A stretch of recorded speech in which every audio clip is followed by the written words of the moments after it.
This is Dr. Carroll, and this is another video in the Python lists series. This video is about various list methods. So let's start by talking about the adding list element methods. Let's start with list.append, and it's going to take an argument of an element x. And so this is add an element x here to the end of the list. By append, that means put it onto the end. Let's see some examples. So if we had some fruits in a list here, spondyosmobin, banana, kiwi, and we want to display that, well, it's going to display spondyosmobin, banana, and kiwi. And then if we append peach, notice it's going to put peach on the end, and it's wrapping around. But you can see that peach is added on to the end there. Okay, let's talk about list.extend now. Now, it looks the same, but adds all of the elements in X to end of the list. And here's some examples that are going to be very illustrative. So, and X can be a single item or a list or an iterable. And so let's see what happens though. So an example, we have our fruits array, just banana and kiwi. And notice we're extending it with a list of starfruit, grapes, and blueberries. And so if we did that with append, it would add the list as the last element. But extend says, oh, let me go through each one of those and add them in.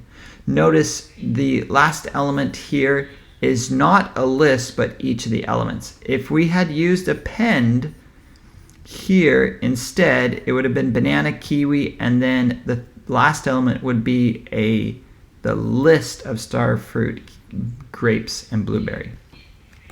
Now let's see something that's interesting. Let's start over again.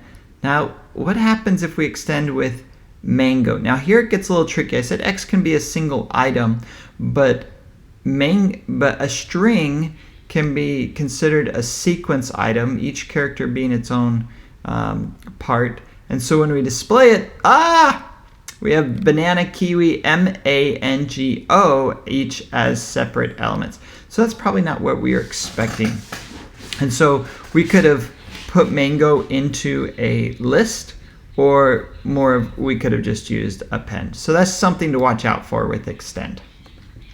Let's talk about insert. Insert has two arguments, an index and then the element. So starting at index I, we're going to shift all the elements to the next higher index and then insert x into right where we specified at I.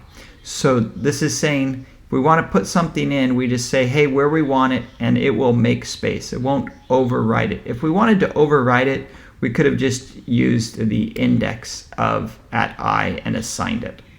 So let's start over with fruits, spondyosmobin, banana, kiwi, and we're saying, hey, put mango at the beginning of the list. Shift everything down, and sure enough, mango is right there at the beginning of the list. Now, notice what happens here. Let's put cactus into our fruit list, and let's give it the index of 99. And then when we display it, notice it says, oh, silly you, that's way too high. Let me just put it on the end there instead. And so this is better to use these methods than just assign it to the end using slicing or something. And so because it is forgiving, we can just put it on the end there.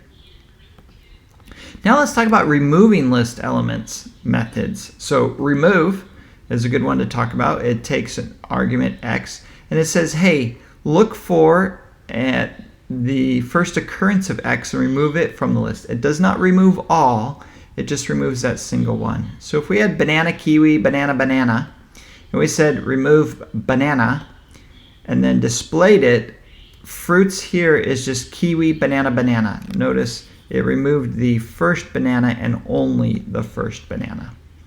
Now, what would happen if we tried to remove tomato from the fruits list? I know one of the most common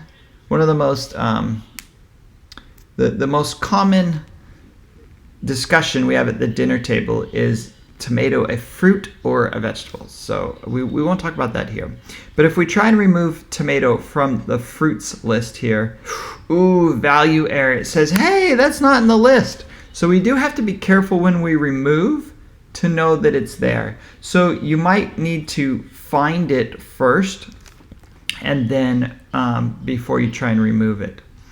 Or do put it in a try block, which we'll talk about later. Let's talk about pop. Pop returns and removes the last element in the list.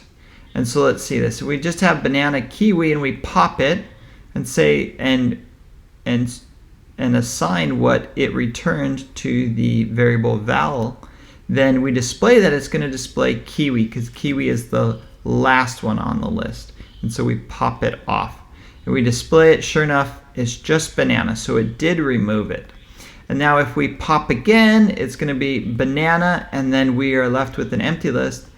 And then what happens if we pop again? Ooh, index error. Oh, we need to not pop when the list is empty. So we might need to do a length on it first to make sure so that we don't get an index error saying, hey, it's an empty list. You can't do that. So let's look at pop I, where I is an index. And so an example, if we started over with banana, kiwi in our list, if we popped index 1, the second element, and stored it, again, it's kiwi, and all we're left with is banana. Now, what if we said, hey, pop 99? What do you think? Index error. It says, hey, you can't pop out of the range of the list, silly you. So then, now let's talk about modifying list element methods. So we could, sort is going to modify the list.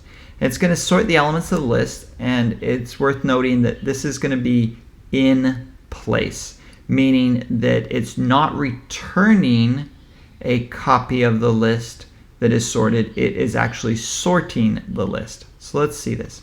Fruits, we tell it sort. Notice there's no assignment here. We display fruits, and so it's going to alphabetize them: banana, kiwi, spondius, mobin. This is similar in nature to reverse, which is just going to reverse the elements in the list. And so if we started over with spondius, mobin, banana, kiwi, it's going to take whatever is last, make it first, whatever is first, made it last, and it's going to reverse the order here. Banana retains its position because it's in the middle item. And some miscellaneous list methods. Index. So this is very helpful if we want to know where the first occurrence of element X is in our list. And so if we had banana, kiwi, and we said, hey, where's the first index? What's the index of the first occurrence of kiwi? It's going to say it. If we say tomato, value error, it says, so tomato is not in the list. Okay, so we got to be careful looking for tomato if it's not in the list. Let's wrap up with count. So count, not surprisingly, counts the number of times that X is in the list. And so if we had banana, kiwi again, and let's just randomly insert mango in there twice. So we're saying, well, let's get a random index by looking at the length of fruits and getting a number between 0 and the number of items in fruit, but one less than that because it's range. Insert in mango, and it's wrapping, sorry.